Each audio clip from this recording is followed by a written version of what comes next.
Hello, my name is Imad About and I'm professor at the University of Aix-Marseille. Today I will talk to you about the bioactivity of tricalcium silicates. And to some people it is confusing the term bioactivity. So I would like to insist on what is meant of bioactivity. Please note that in the word bioactivity there is bio. And bio means the material should be in contact with a living tissue or with living cells. So this means that while long time before we used to accept that the material be not toxic or well tolerated, now we will want the material to be bioactive. Bioactive means what? Means it interacts with the target tissue and it induces specific functions. And these specific functions will depend on the target tissue that we will consider.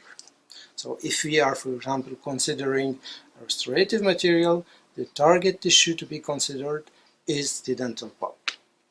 So for tricalcium silicate setting, the reaction is a hydration reaction. It is simply a mix of a liquid containing water and a powder. And this reaction is what is called hydration. And the hydration of this type of material is very important because it is responsible of the major properties of this material.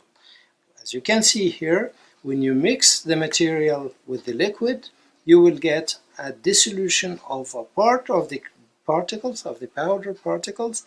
These will precipitate on the other particles and within the spaces, leading to the formation of what we call calcium silicate hydrogel. This will decrease the pores between the particles and this will significantly increase the compressive stress of the material. So the setting reaction, which is the hydration, is responsible for the major properties of this type of material, that is the bioactivity of this material. And what we see here is the compressive strength of Biodentine as compared to Pro-Root MTA and to Fusionine. And as you can notice, simply 1 hour after setting, the compressive strength is comparable to that of Fusionine and it is much higher, of course, to that of Pro-Root MTA. After 24 hours, it even exceeds that of Fusionine. And most importantly, what you see here at the end is that after 28 days, the compressive strength of Biodentine is equivalent to that of the natural dentine. And this is very important in clinic because this means that you can cut, shape, and reshape Biodentine in the same way as you will do with dentin. And this information is very important because it means that you can apply Biodentine as a bulk restorative material, even to replace the enamel, and afterwards you can reshape it and cover it with a composite resin material. The other important information to know about this setting reaction is the type of chemicals that are produced after setting. And the one you see in green, the hydroxyl ions, are responsible for the antibacterial activity of this material because it has an alkaline pH. And the other one that you see in red, calcium hydroxide, is responsible for the production of the dentin bridge because you know calcium hydroxide, when applied directly onto the pulp, it induces dentin bridge formation. So the alkaline pH, which is produced after setting, is responsible for the antibacterial effects of Biodentine. And this is what you see here, where when you apply Biodentine on different bacterial strains, you notice that there is an inhibition of the growth of all these bacteria, and this inhibition is much higher with Biodentine than it is with MTA or glass ionomer cement.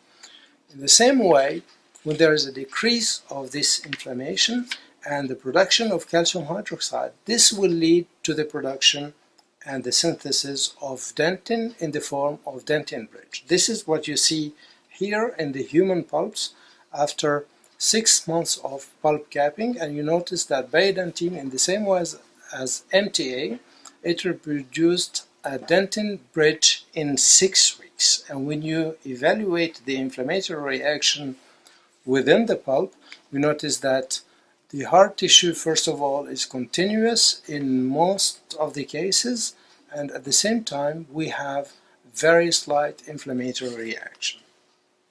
So as you notice with these good properties of tricalcium silicates, as you notice that they are antibacterial, they have antibacterial activities, they can induce regeneration.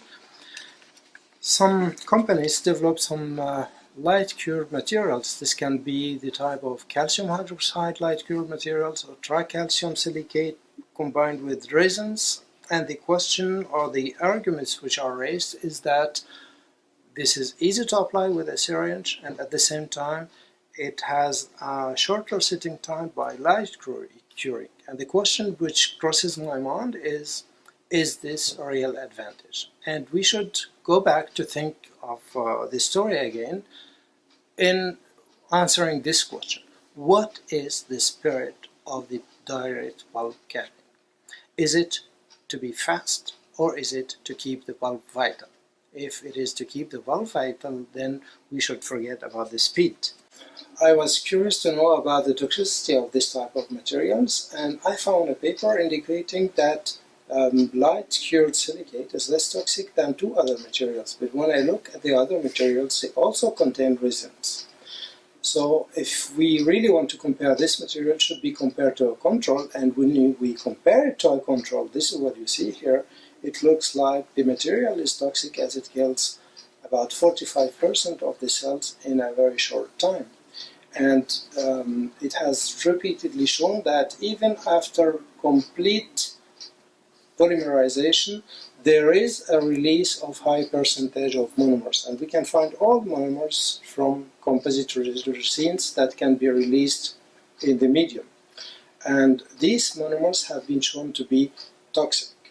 So we investigated also the hydration of these materials compared to Biodentine, and what we noticed is the following, that after hydration we do not find the calcium hydroxide production in any other materials except with Biodentine.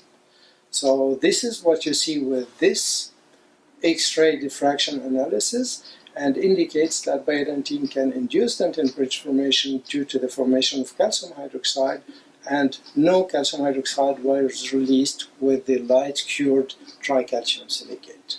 So guys, long time ago, already in 2009, I wrote a book chapter as you can see here, and the conclusion of this book chapter about resin-based material is that they cannot be recommended for direct pulp capping. So when you have the choice and when you decide, please think it over, that you will need a bioactive material to keep the pulp vital, and if you use a resin-based material, there is a high risk that you will kill your pulp, and this is really not the spirit of the vital pulp therapy. Thank you.